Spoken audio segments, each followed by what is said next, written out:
I ain't killed nobody, but I had something to do with that body. Following a ruling from the state Supreme Court. The High Court made its decision after a middle Georgia trial where a man was sentenced partly because he appeared in a rap music video. The prosecution spent 4 months showing or trying to show that Mr. Williams is the leader of this gang. I have some legal advice. Don't confess to crimes on rap lyrics if you do not want them used. And he says, I just beat a murder rap, paid my lawyers $30 for that. There are plenty of opinions on whether or not rap lyrics and rap videos should be allowed as evidence in trials. The state argued are confessions. That's what they said. These are confessions. It's an artistic industry. Next line, where he says, me and my slime's above the law. So we have trying to rob him, drug dealers, keeping a stick, and I'm above the law. The court rules as follows. If you're new, make sure y'all hit that notification bell, that like, share, comment, and subscribe. Grab a seat. We finna dig deep. At this time, I'm going to ask that you fasten your seatbelts. What's good, YouTube family, and welcome back to the channel. It's your host, Jay, and today we got a breaking update on the high-profile trial of Young Thug. Now, today is definitely a different day. There are no jurors present in the courtroom, but the defense as well as the prosecution is definitely there. Now, today, they gathered in the courtroom to address the motions that have been previously filed in the case while the jurors are not present. Now, one of the biggest landfills of this case is whether the lyrics in the case as well as the video evidence will be allowed to be used in order for the jury to be able to make a decision with the outcome of this trial. But with the Georgia Supreme Court making the previous ruling on an alternative case where lyrics were actually used and then excluded, which in turn overturned the conviction, will YSL defense get the same ruling, or is this case different? Let's dig. Court, good morning to everyone. I did file what the court has already announced, and I appreciate the court's time to consider the Baker case. In the Baker case, Your Honor, I know you've read it, heard what you just said. I focus then on the fact that Baker was not a gang case, not a RICO case, not a conspiracy case, a RICO conspiracy case, I understand that, but it did involve the playing of just a video, what was deemed by the Supreme Court of Georgia, a rap video, no lyrics, because the lyrics were not understandable. But the reason that I found it important to raise, on behalf of Mr. Williams, our supplement to the motion, in limine number 2 motion to strike, filed on the 6th day of March 2024, the day after Baker was decided, highest court, and it's a 7-2 opinion in Baker, use of a video, just the images. The video was, and I'm quoting from Baker, the video was glorifying violence and gun violence and a sort of street life glamorizing it. And then I go to footnote 16 where the Supreme Court of Georgia wrote, we note that the probative value of the rap music video was further diminished by the state's failure to present any evidence that Baker's performance of Crawford's rap song was not wholly theatric. And then they cite the United States versus Gamory, G-A-M-O-R-Y, which I'll get to, Your Honor, and they write, explaining that a rap music, they'd be in the Supreme Court of Georgia, explaining that a rap video was minimally probative under Federal Rule 403 because there was no proof that the appellant authored the lyrics or that the views and values reflected in the video were in fact adopted or shared by the appellant. So I thought that was important because here the state is trying to introduce numerous lyrics and videos. Let's talk about that. Baker arguably involves the introduction of a video which there's little nexus to what they're trying to prove. Could you discuss for me how that, in this particular case, the state has said, look, we're gonna tie this to some aspect of membership, of leadership, and other things that are required to be proven under the gang statute. So tell me how, if you could distinguish that for me or talk about that, because I think the facts in Baker are a little bit different than the facts in this particular case. And remember, I've also told you it's subject to foundation. So so address that for me if you wouldn't mind. Yes, it should be on top, Your Honor. New Jersey versus Skinner. And on page 11 of 15, it's footnote 5, which is at the bottom right. And I think that answers for me the question. And that was cited by our highest court in Baker. And it specifically says in that footnote, of course, rap lyric evidence that provides direct proof against the defendant, such as an admission or details that are not generally known and dovetail with the facts of the case, should be analyzed for relevance under 401 and evaluated under 403 standard for prejudice, and not the standard for prejudice under a Cofield analysis. And then they cite another case from New Jersey, recognizing intrinsic nature of evidence that directly proves charge offenses as excluded from 404B's analytic framework. A jury need not be shielded from a defendant's confession simply because it conveyed in a rap or other artistic setting. And what I'm saying here is, Your Honor, the state can't do that. When we had that last hearing, it went till late at night. The state was saying things like, and I'm just using out of the indictment, I ain't killed nobody, but I had something to do with that body. They just said, there it is, Judge. That's what we're saying. We're saying that Mr. Williams' hands are always clean and he has other people kill for him because he's the leader. That lyric, first of all, is used in other songs, which I mentioned to court previously. But in addition to that, that's not something that's unknown. There's no details. There's no nexus. This honorable court, to admit that, is just admitting the artistic work, doesn't know if it points to any type of killing. It just goes to propensity. And I believe under Baker, 403 analysis should shield it. So I hope that answered your question, but that's what Skinner says to me from New Jersey. That was cited by our highest court. In Commonwealth of Massachusetts versus Gray, which is another case I've given this honorable court and the parties, on the opinion that I've given to this honorable court and the parties on page 12. Up 13? Yeah. Okay. The video was produced at an unknown point in or before 2005 and was available on a commercial website promoting rap artists. The defendant did not write or perform the lyrics or produce the video, and it was not found in his possession. The lyrics show no connection to the defendant that would suggest that they were, biographical, or otherwise indicative of his own motive or intent at the time of the shooting. Yet the video was admitted specifically as an asserted statement of gang allegiance by the defendant based on Sheehan's, which is S-H-E-E-H-A-N, _S, voir dire testimony to its meaning. Even if the video had contained direct statements of the defendant's gang allegiance, we are not persuaded by the opinions of courts in other jurisdictions that view rap music lyrics not as art, but as ordinary speech, and have allowed their admission in evidence as literal statements of fact or intent without contextual information vital to a complete understanding of the evidence. And to answer your question, I hope I'm answering, but the state can't do that. They didn't proffer to you anything that would associate these lyrics with a certain crime. The closest they came is they told the court that trestle tree, that Jeffrey Williams said the word trestle tree, which is a section, a street where crimes were committed in this case. The fact that he is using trestle tree in a song certainly cannot be that he's somehow involved in that crime. In addition to that, by the our highest court is United States versus Gamory, G-A-M-O-R-Y, and it's entitled The Rap Video. These are lyrics and video, just like the Gray case and just like the Skinner case, were lyrics and video. Independent review. I'm sorry. I'm waiting on a call. Yeah, no problem. Now, we definitely got to give it to YSL still. He definitely always showing up, having his case law right there in hand. But is that case the same as this case? Should rap lyrics be able to be utilized in court? Or does it honestly depend on the contextual content of the actual rap? Was YSL rap too real? Y'all make sure y'all hit that subscribe button if you ain't subscribed already. Let's dig. Circuit wrote, based upon our independent review of the rap video and the totality of the record, we conclude that it was error under 403, Federal Rule of Evidence 403, to play this rap video to the jury. We recognize that the video could be construed to discuss Gamory inasmuch as the lyrics refer to JB, a white crib, a Range Rover, drugs, and hush money. And because the artist in the video, Tone Flora, F-L-O-W-A, wore a necklace with a JB insignia and was similar to cufflinks seized during the search of Gamory's residence. But the substance of the rap video was heavily prejudicial. The lyrics presented a substantial danger of unfair prejudice because they contained violence, profanity, sex, promiscuity, misogyny, and could reasonably be understood as promoting a violent and unlawful lifestyle. At the same time, the video was not clearly probative of Gamory's guilt.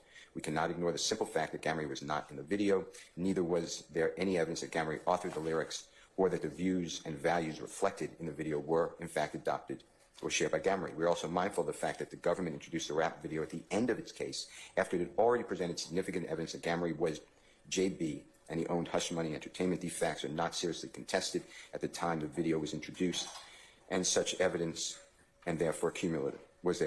In short, the probative value of the rap video was minimal at best. More importantly, substantially outweighed by the video's unfair prejudice. We have already said that Mr. Williams owns YSL He is an entertainer. He goes by the performer's name Young Thug.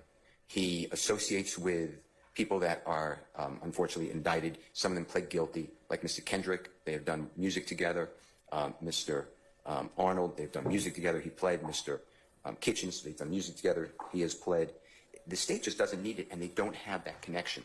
And again, going back to footnote 16 of Baker, Your Honor, the court wrote when discussing State versus Skinner, the difficulty in identifying probative value in fictional or other forms of artistic self-expressive endeavors is that one cannot presume that simply because the author has chosen to write about certain topics, he or she acted in accordance with it. And all I believe is going to happen is you play those videos with those lyrics, where you have somebody say, here are the lyrics, taken out of context, then the jurors will be horrified and be prejudiced, as was in Baker. That is pretty much my argument. I'm not changing anything I relied on.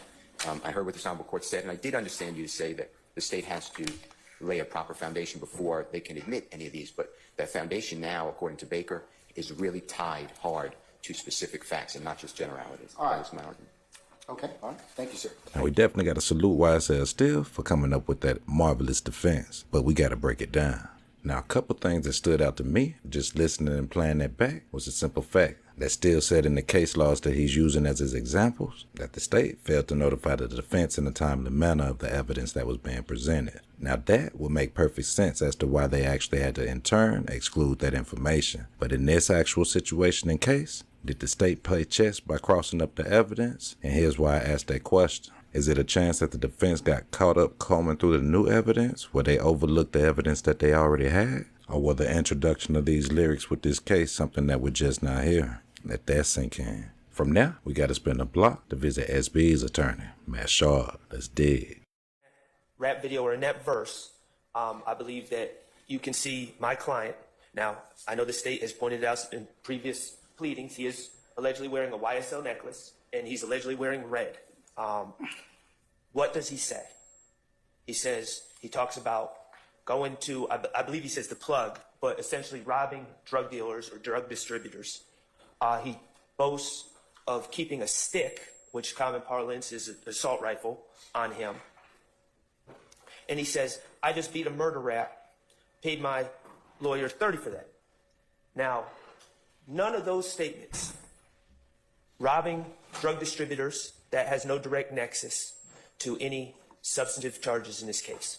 Keeping a stick has no direct reference to any charges in this case. I just beat a murder rap, pay my lawyer $30 for that. Now, I think it's fair to say that that is most likely a reference to being wrongfully arrested back in 2015 for the murder of Donovan Thomas. He was arrested in October of 2015.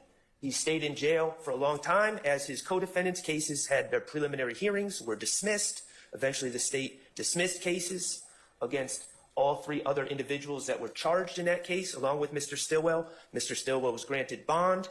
And as artists do in their expression in hip hop, it may have been a certain level of fictionalization, because we know, in fact, it was not dismissed. He was, in fact, on bond. But that is not in any way an admission of guilt. That is just a statement that I was wrongfully arrested in the past. I paid my lawyer for that. I have no idea how much he paid the lawyer. It wasn't me at the time. But, you know, that's just an expression of artistic freedom. And also, but even if it is based in some facts from his past, it's not an admission to anything. It's completely irrelevant. It's just saying I've been arrested and I beat the case. It becomes harmful with the next line where he says, me and my slime's above the law. It becomes the idea of bragging, of boasting. That's where the prejudice comes in.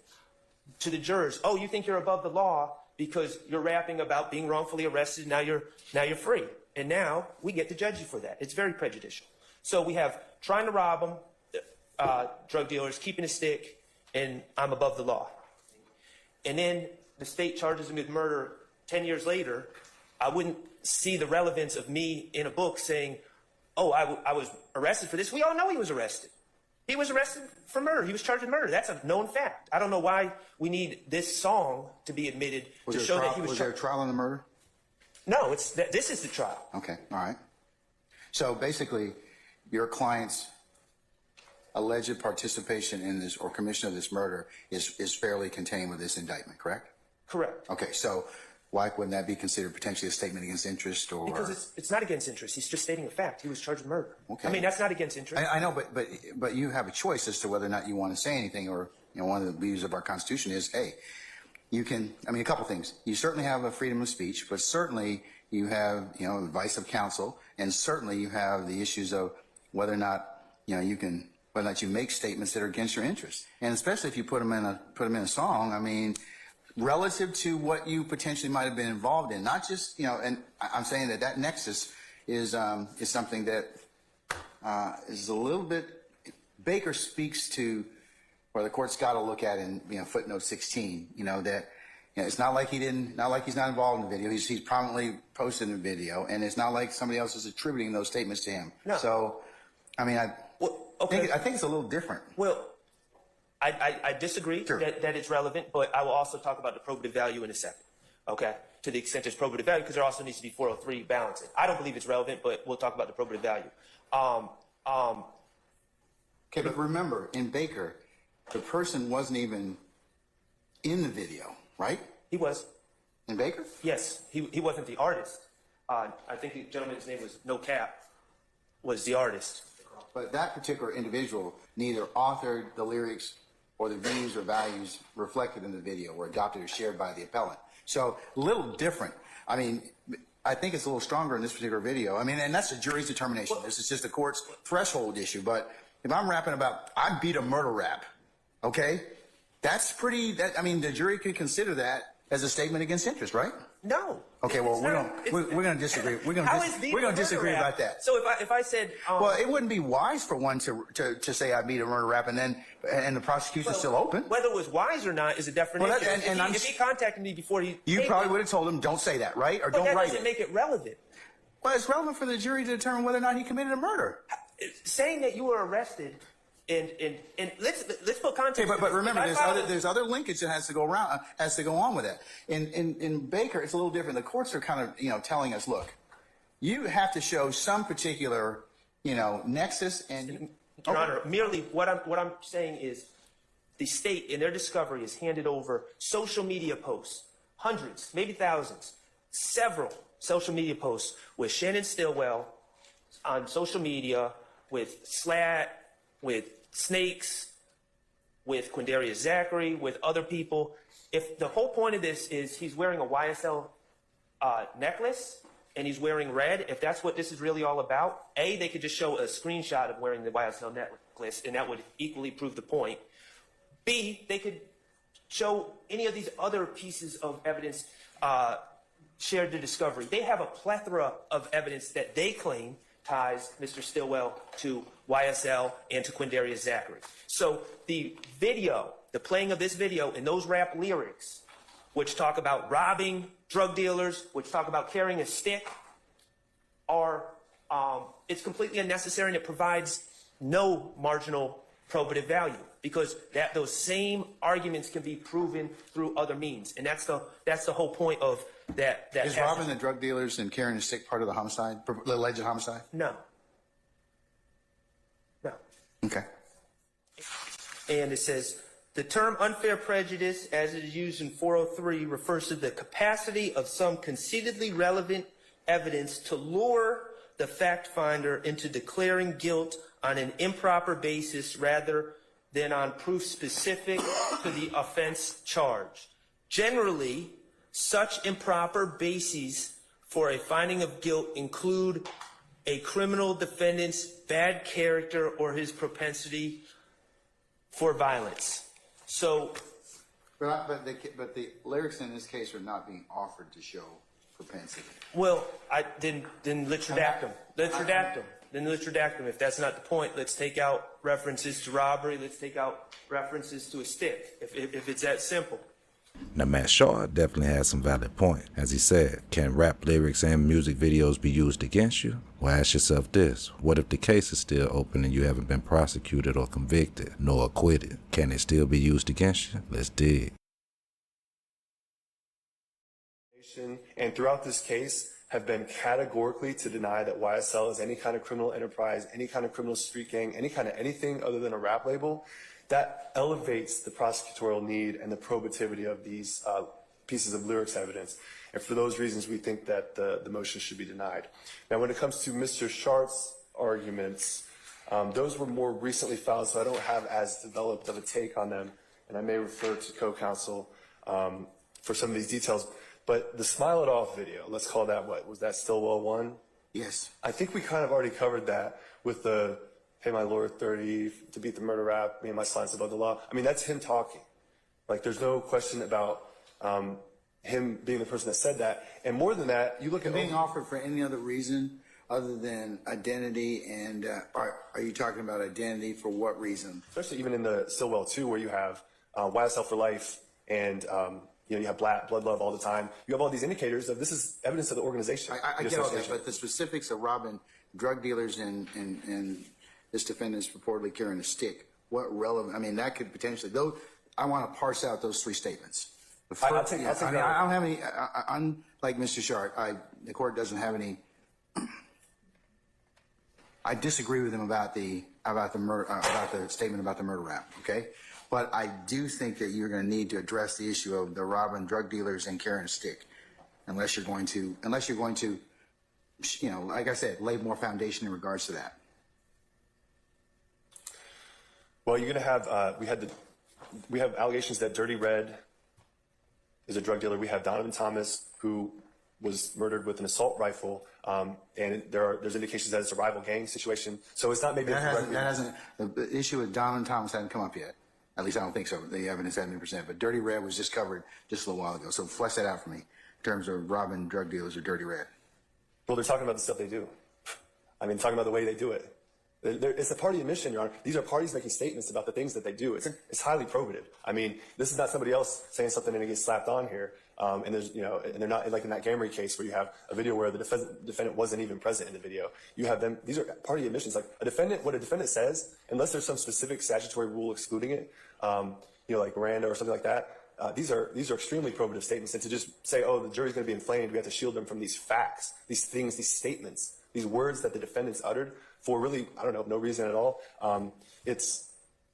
To me, it just kind of strains credulity. And look, I'm just making sure that, you know, under, you know, Gamory, that G-A-M-O-R-Y, that, you know, you've got a video there that was minimally probative. I'm just asking you, and I think Mr. Shard is just raising this as part of his issue under what's been presented so far and under Baker. Sure. And then I guess I'll just leave with one other piece of grain of sand here, which is the witness that we're kind of in the middle of, Ms. A.B. The state's theory is, of course, that, you know, she was robbed, she was dealing drugs, you know. I mean, I can think of a lot of different things that the lyrics could apply to.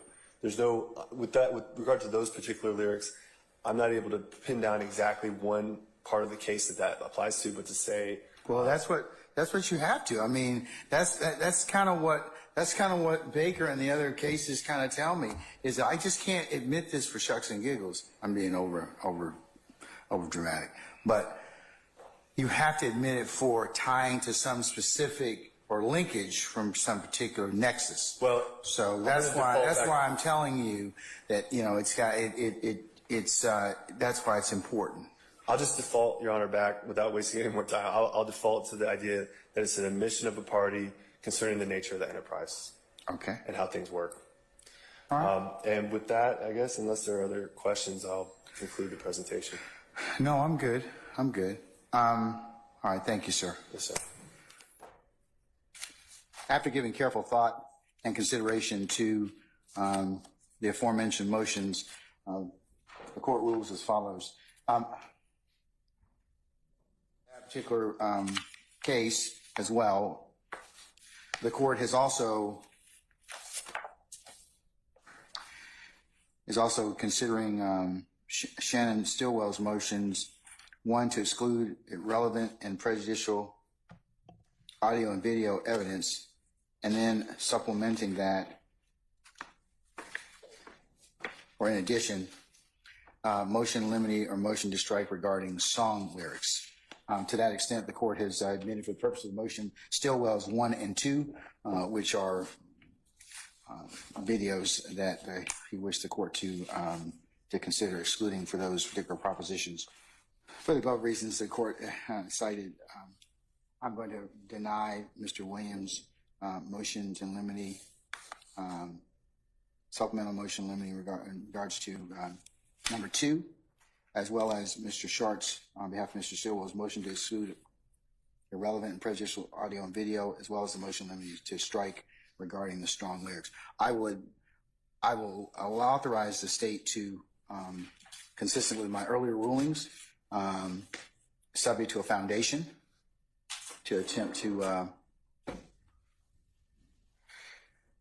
lay this with sufficient foundation as it relates to that. Relates to the admissibility of Stillwell's 1 and 2, as well as the evidence that the court, in terms of lyrics and songs, has admitted thus far, consistent with its order on November the 27th of 2023. All right, so that's that. Man, can you imagine the amount of shockwaves that decision just sent through the courtroom with the prosecution and the defense team, with the judge's decision to admit the lyrics as evidence? Phew, talking about a game changer. It allows the prosecution to argue that the lyrics reflect the defendant's state of mind and interactions, potentially strengthening the case in this YSL RICO. Now, the interesting thing is that it seems that the defense was more arguing over the lyrics, with the actual case that they used to defend against. It seems like they were actually arguing over the context of the video. So did the defense actually open up a door that the state was already in? Or would the judge overturning the Supreme Court's ruling? Is this another example of the judge allegedly being biased again? Will this ruling allow the prosecution to present a compelling narrative linking the lyrics to the alleged overt acts in the RICO? Or is there a chance that the defense may be able to pivot their strategy to undermine the relevance and impact with these lyrics in the videos within this case? Was today an example of an L for the defense and a dub for the state? Either way, as this trial progresses, all eyes will definitely be on how the defense navigates the judge's ruling and the impact on the jury. Man, y'all make sure y'all jump in the comments. Was this another play ran by the state? If you haven't subscribed, make sure y'all hit that subscribe and that notification bell so you can definitely catch the drop whenever we drop as well. Stay tuned as we continue to cover this gripping legal saga through the YSL RICO case. Will Young Thug prevail? Is this his last stop, jail? Until next time, it's your boy Jay. Y'all stay informed, stay vigilant. Gone.